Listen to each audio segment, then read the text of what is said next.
Frost-covered streets and holiday decorations still adorned the homes of Richmond, Virginia, when terror struck in the opening days of 2006. 7 victims lay dead across the city within a single week, victims of a murderous rampage that would haunt Virginia's capital for years to come. This is Monsters.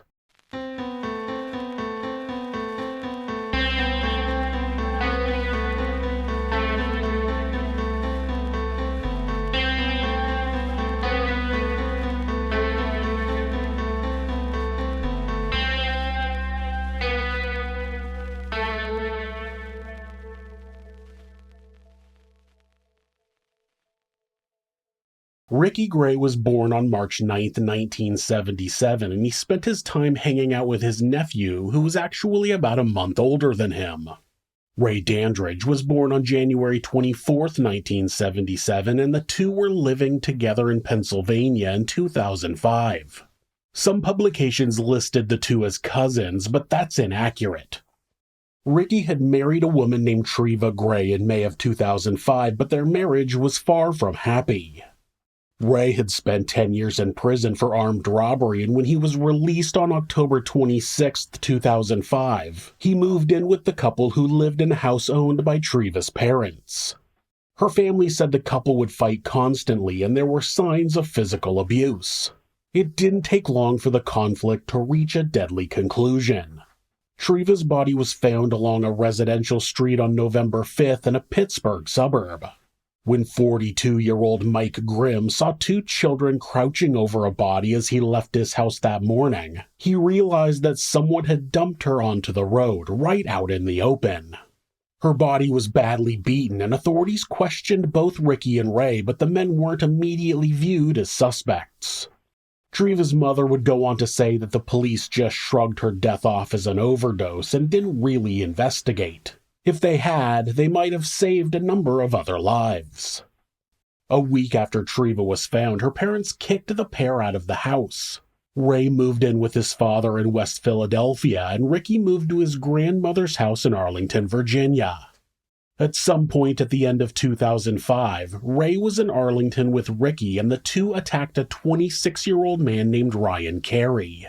During a robbery, Ryan was stabbed multiple times, causing 2 separate knives to break off inside his body. Despite complying with their demands and handing over his wallet, they stabbed him around the face and neck. Ryan was rushed to the hospital, where he was in a coma for 2 weeks. After regaining consciousness, he spent another month and a half recovering, though he lost the use of his right arm. On New Year's Day in 2006, Brian Harvey was sitting in the living room reading the newspaper. He was the lead singer and guitarist of a band called House of Freaks, and they had performed at a New Year's celebration the night before. Suddenly, 2 men walked into the house without so much as a knock. It was Ray holding a hammer and Ricky with a butcher knife. They overpowered Brian and told him to call his family into the living room. His wife, Catherine, and his 2 daughters, 9-year-old Stella and 4-year-old Ruby, came into the room to begin their final moments alive. The 2 assailants took the family into the basement and tied them up with electrical wire. Then they ransacked the house for anything of value. They also took Brian's wedding band right off his finger. Using the butcher knife, every member of the family had their throats slashed and were stabbed in the basement. When Ricky saw that Brian was still moving, he used the hammer to beat him on the head until he was dead. He went on to do the same thing to every other family member. Then the house was set on fire. Johnny Hott, the drummer of House of Freaks, had arrived at the Harvey home later and noticed that it was on fire. He called 911, and soon firefighters were there, putting out the blaze. Smoke billowed from the family home, but what lay in the basement transcended anything a structure fire could inflict. Detective Lisa Beadle stood amid the carnage and declared it, quote, the worst horrible homicide scene of her 21-year career. Once the house was cleared for entry, investigators descended the stairs to survey the carnage. Bodies bound with electrical cord and tape told a story of calculated brutality. Even veteran first responders struggled to maintain composure at the scene. Their careful search yielded critical evidence. 2 hammers stained with blood, Brian's missing wedding ring, and telltale signs of arson meant to hide the crime. An autopsy showed that Brian and Catherine both died of blunt force trauma to the head, Stella died of smoke inhalation, and Ruby died of stab wounds to her back, one of which punctured a lung. On January 3rd, a couple in Chesterfield County, Virginia were attacked after 2 men and a woman approached their house and asked for directions. They forced their way into the home and stole several electronics from the house as well as $800 in cash. The husband was able to convince the assailants not to tie him up because his wife was disabled and she would need his assistance. They left the couple alive, who would go on to positively identify Ricky and Ray as the 2 men. The woman was another story. LaToya Pauley had recently started hanging out with a 21-year-old woman named Ashley Baskerville. LaToya had invited Ashley over to the apartment where she lived with her mother and younger brother at the beginning of January of 2006. At some point, Ashley's boyfriend and her boyfriend's nephew came over and were hanging out as well. Those 2 men, you guessed it, Ricky and Ray. Ricky and Ashley were dating, and it seemed that she had participated in some of the crimes that the uncle-nephew team had carried out. Over the next few days, both Ricky and Ray became loose-lipped about their previous activities, including not only having killed Tria, but also having killed the Harveys, which included children. At some point during the days that everyone was staying at LaToya's apartment, Ashley had asked Ricky and Ray to kill her stepfather. She claimed that he had molested her and that she wanted him dead. Tension in the house was rising as LaToya and her mother knew that the 2 men with them were dangerous, and they started fearing that Ashley would soon become a victim. By January 6th, Ricky, Ray, and Ashley were gone, so LaToya's mother called the police and told them about the 3, saying the men were responsible for the murder of the Harvey family and that Ashley was likely in danger. Police arrived at the apartment where they found items that were linked to the family murder. After that, it was believed that Ashley had gone home, so police arrived at the Baskerville Tucker residence, but it was too late. Ashley was dead, and so was her stepfather, Percival Tucker, and her mother, Mary Baskerville Tucker. Percival and Mary had their throats slashed and their faces were wrapped in duct tape. Ashley had a plastic bag over her head with duct tape around her neck. One of the most important pieces of evidence was that Brian Harvey's wedding band was found on Ashley's finger. The dead man's ring was given to her by her boyfriend, Ricky. Investigators would later find out that Ricky and Ray had bound the family with duct tape and phone cords before robbing the house. The men loaded 2 televisions, 2 stereos, 3 sets of speakers, some jewelry, and some food into Percival Tucker's 1993 Chevy Blazer. Then they killed the 3 family members and drove off in the stolen vehicle. Police ended up tapping LaToya's phone and capturing damning evidence in Ray's own words. The manhunt reached its climax on January 7th when someone reported that the 2 murderers were staying with Ray's father in Philadelphia. When officers arrived there, they saw Percival's green Blazer parked outside. The SWAT team was called in, and when they entered the house, Ray attempted to flee but was caught. Ricky was discovered cowering behind a water heater holding a cordless drill pretending it was a gun, but it didn't fool the officers. He was taken into custody along with his nephew. In the house, investigators found photographs of Ashley and her parents that had been taken during the crime. Ray was interviewed first as he seemed like the weaker link.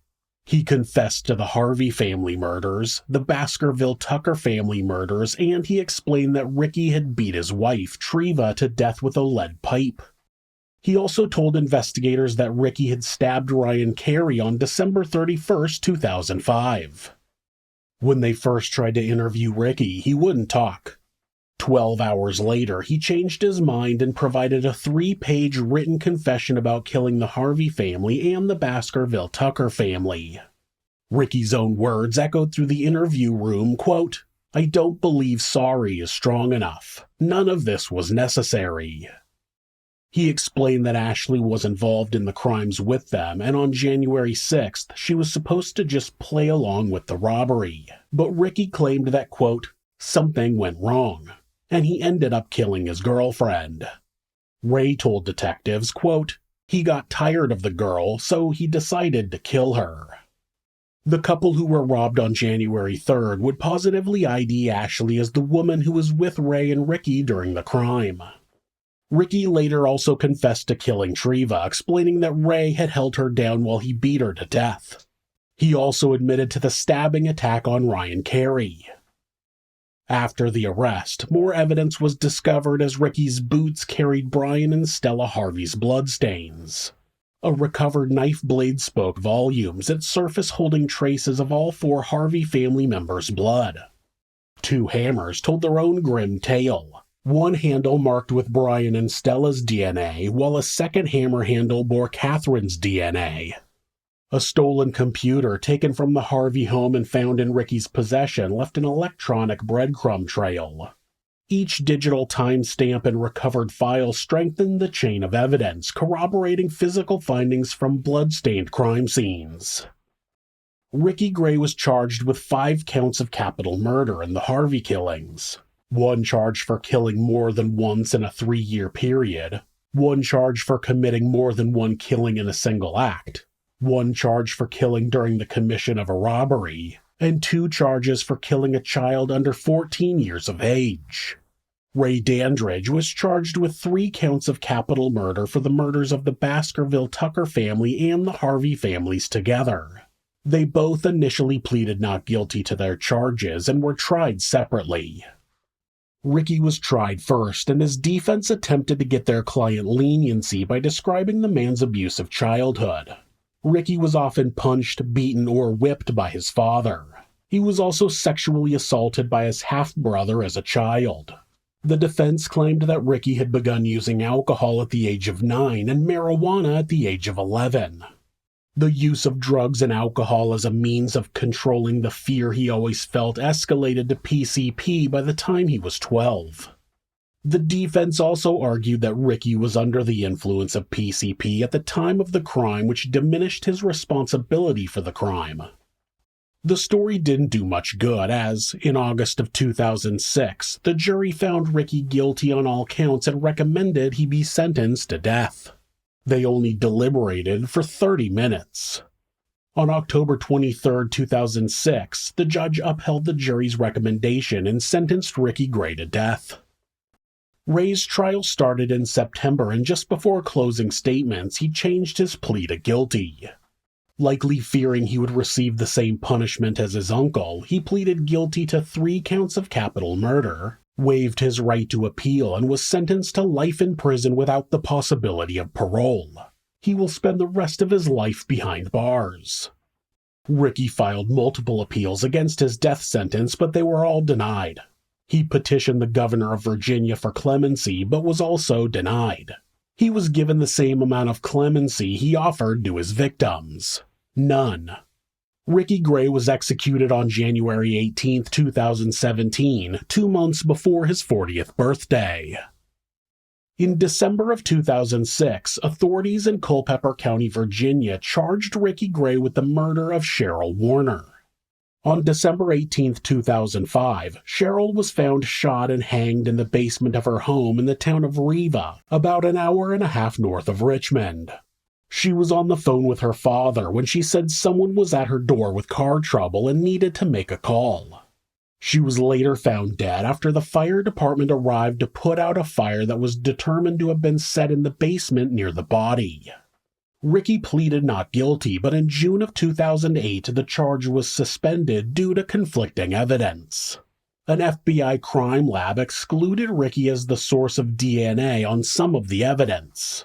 Also, a witness testified that Ricky's girlfriend, possibly Ashley Baskerville, but no name was given, told them that she was with Ricky when he killed the victim. That statement was thrown out as unreliable because it contradicted an earlier statement made by the same witness. Though the MO definitely matches that of Ricky Gray, there isn't enough evidence to say for sure that he was involved. That case remains unsolved. 7 winter days in 2006 threw the area of Richmond, Virginia into chaos. Multiple murders, arrests, and confessions created a whirlwind of media activity. No matter what the reason defense wanted to put forward to explain away the behavior that ended the lives of at least 8 people within 2 months, there is nothing that can be said that will remove Ricky Gray and Ray Dandridge's label of monsters.